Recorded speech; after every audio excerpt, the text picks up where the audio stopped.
I didn't lose my career in one night. I traded it, piece by piece, so his could grow. She says it softly, but her voice cracks on the last word. If you just overheard a few seconds, you'd think it was a normal complaint after dinner. Underneath, though, there's quiet resentment, deep shame, and this strange feeling of being betrayed by her partner and by her own choices. She used to have her own job, her own emails, her own name on meeting invites. People asked for her opinion. Now everything spins around his schedule, the kids' bedtime, and the bills that need to be paid. His career comes with titles, promotions, respect. She doesn't even know how to introduce herself anymore beyond, "I'm at home. I take care of the family." What hurts most isn't only the money. It's the feeling of being left behind in her own life, of looking in the mirror and not quite recognizing the woman looking back. And every time she has to ask for money to buy something just for herself, one casual sentence cuts deeper than she expects. "You're not even working. Can't you just save it?" The cruel part is this: she was the one who said, "Okay, I'll sacrifice for you." Now she has no idea whether she needs to forgive him or forgive herself first. Back then, they really believed they were a team. Evenings were full of stories about work. She talked about projects she was trusted with, the rush of doing something hard and doing it well. He talked about new clients and late-night deadlines. They used to joke, whoever gets promoted first owes the other a fancy dinner. Then everything started to shift with one very reasonable line: "Maybe you should stop working for a while, just until things calm down." She was pregnant, exhausted. Her job was getting more demanding. He had just accepted a promotion that might mean moving cities. In that chaos, the idea of her stepping back from her career sounded like a mature, loving decision. A sacrifice for the family. When friends asked, she smiled and said, "It's just temporary. Once the baby is older, once he's more settled, I'll go back." She even felt proud of herself, like she was stepping off the track so the person she loved could run faster. But temporary is a dangerous word. It almost never comes with a clear end date. Years go by. He gets busier. His calendar fills up with meetings, presentations, dinners. His phone has its own life, emails and group chats that never stop. He comes home later, and each time a part of his energy has already been spent at the office. She gets busy in a different way. Busy picking schools, booking appointments, paying bills, planning meals, cleaning up the same mess over and over. She becomes the one who keeps the whole system running, the invisible operating system of the family. No job title, no contract, no salary. He walks in holding his laptop, glances around, then looks back at his phone. She puts the baby in his arms so she can finish dinner. He holds the child, but his eyes stay on the screen. At dinner, he talks about numbers and praise from his boss. She talks about how tired she feels, how lonely the days have become. He listens, but doesn't really ask more questions. Slowly, she feels herself disappear. From adult conversations, from social plans, from that older version of herself who once stood in meeting rooms and spoke with confidence. One day, everything explodes, not over some huge betrayal, but over money. She wants to sign up for an online course. Nothing crazy expensive, just enough to feel like she's investing in herself again. She waits for a quiet moment after dinner, after dishes, after bedtime. "I've been looking at this course," she says. "It could help me if I want to go back to work." He doesn't shout. He doesn't insult her. He just frowns. "We've got a lot of expenses right now. Since you're at home, we really should be saving." Those words, "since you're at home," fall like a stone. All the sleepless nights, the sick kids, the grocery runs, the mental load collapse into those 4 words. She doesn't hear information. She hears a verdict. You don't earn money. You're a cost, not a contribution. She explodes. Everything that's been stuck inside her comes out at once.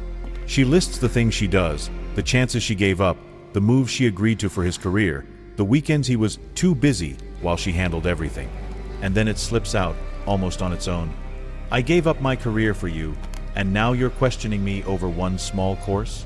A few weeks later, after more circular fights, she ends up in a therapist's office. She sits quietly for a long time before finally saying, "If we divorce tomorrow, I don't know how I'd survive. I feel trapped. I'm angry at him. And I'm angry at myself for agreeing to all of this." That's the first time the whole story comes out in one piece. And that's where we finally touch the real problem. Most people hear a sentence like, "I regret sacrificing my career for him," and think it's about money, salary, bank accounts, the freedom to spend without asking. And yes, money is part of it. But if we only look at money, we miss the sharpest point of the wound: power, safety, and identity. When someone steps away from their career, they don't just stop working. They unplug themselves from a crucial power source. Their own income, their sense of, if something happens, I can take care of myself, their identity outside of partner and parent. From that moment, the person who earns most of the money slowly becomes the center of the financial system at home. They don't need to be controlling. The fact that the money flows through their account already tilts the power dynamic. Even if both partners keep saying, "It's all family money," the dependent partner's nervous system knows the truth. If this ends, who can survive on their own? Who has options? So every time she asks for money, not for the kids, not for groceries, but for herself, there's a darker question hiding under the surface. Do I actually have any power to make choices for my own life, or do I need permission for everything that's about me? In a lot of marriages, there's a beautiful line: "We're a team. I work outside, you take care of the home. My success is our success." The problem isn't that this line is always a lie. It can be true. The problem is that very often, only one person actually feels successful. If they really are a team, then when she wants to invest in herself, he listens with the same seriousness he expects for his work plans. When she says she's exhausted from running the household, he treats that as real labor, not as background noise. When they talk about the future, there is space for her path, not just his. Very often, "We're a team" is a nice slogan covering a harsher reality. One person is building a visible career, and the other is quietly holding up the world that makes that career possible. So when she says, "I sacrificed my career for you," and he answers, "That was your decision," something splits. The "we" disappears. It becomes "your success" and "my regret."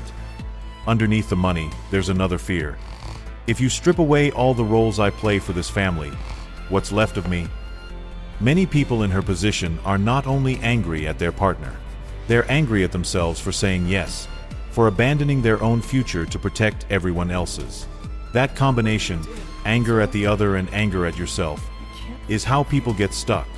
Not leaving, not fully staying, not trusting, not able to accept life as it is. Now look at the dynamic between them. When she says, "I regret giving up my career for you," what he often hears is, "You ruined my life." Even if she never says those exact words, his stressed, guilty brain translates it that way. And like any human who feels accused, he defends himself. "I never forced you to quit. You said you wanted to stop. Is everything my fault now?" Or he shuts down. He gets quieter at home, stays longer at work, avoids any conversation that might turn into another argument. Every time he defends himself, she hears, "Your pain doesn't matter." Every time she explodes, he hears, "No matter what I do, I'll always be the bad guy." So the loop continues. She feels invisible and dependent. Resentment grows. She speaks up, but because she's been silent for so long, it comes out sharp. He hears attack, not pain, and armors up. She sees his distance and decides, he only cares about himself. Next round, everybody is already on edge. From the outside, it looks like they're fighting about a course, a budget, the dishes, who's more tired. But underneath, they're both trying to answer a single question. In this marriage, am I still a full person, or just a supporting character in your story? There is no magic sentence that can fix 10 years of quiet sacrifice. But there are small, honest shifts that can change the trajectory. The first is how you talk about the pain. Instead of "you never appreciate me," try something like, "I'm scared that everything I gave up, my job, my opportunities, doesn't really count. I don't want this fear to turn into hatred toward you, but that's the path I feel myself walking down." Instead of "you're selfish," try. When I have to ask for money for every little thing, I feel small and dependent. I know you work hard, but I also need to feel like I have some freedom and some say in my own life. The second shift is to reset the contract. You can say something like, I don't want to keep fighting about small things. I want us to look at the silent deal we made when I stepped back from my career. Then, when I quit, it made sense for us. But now I feel lost and financially dependent. I'm starting to resent you, and I don't want that to be our story. Followed by clear, concrete asks, how can we make this feel fairer now? Could I have a set amount of personal money each month that I don't have to justify? Can we plan and support a path for me to rebuild some kind of work or income of my own? If you're the partner whose career has grown, your side might sound like, my career didn't grow by magic. It grew while you were taking care of everything else. I don't want to hide behind, it was your choice anymore. I want us to build a life where you also feel secure and alive, not just useful. The third shift is personal, reclaiming pieces of yourself. That might look like signing up for a course, reworking your resume, taking on a small project, joining a community. Anything that reminds you that you are more than the role you've been stuck in. You don't have to wait for permission to remember who you are. Finally, there's the bigger truth. Marriage is not about proving who sacrificed more. If you make it a contest, someone will always lose. Sacrifice is beautiful only when it's seen, named, and appreciated. When it's expected, minimized, or thrown back with, well, that was your decision, it stops being an act of love and becomes a wound. No one can give you back the years you traded. But you can choose not to keep trading away yourself, silently, for the rest of your life. Tonight, you can start small. Write down 3 things you were proud of before you stepped back from your career. Ask your partner to write down 3 ways your sacrifice supported their success. Share them. No arguing. Just listening. If this hit a nerve, you're not alone. Many couples are living inside silent contracts they never really agreed to.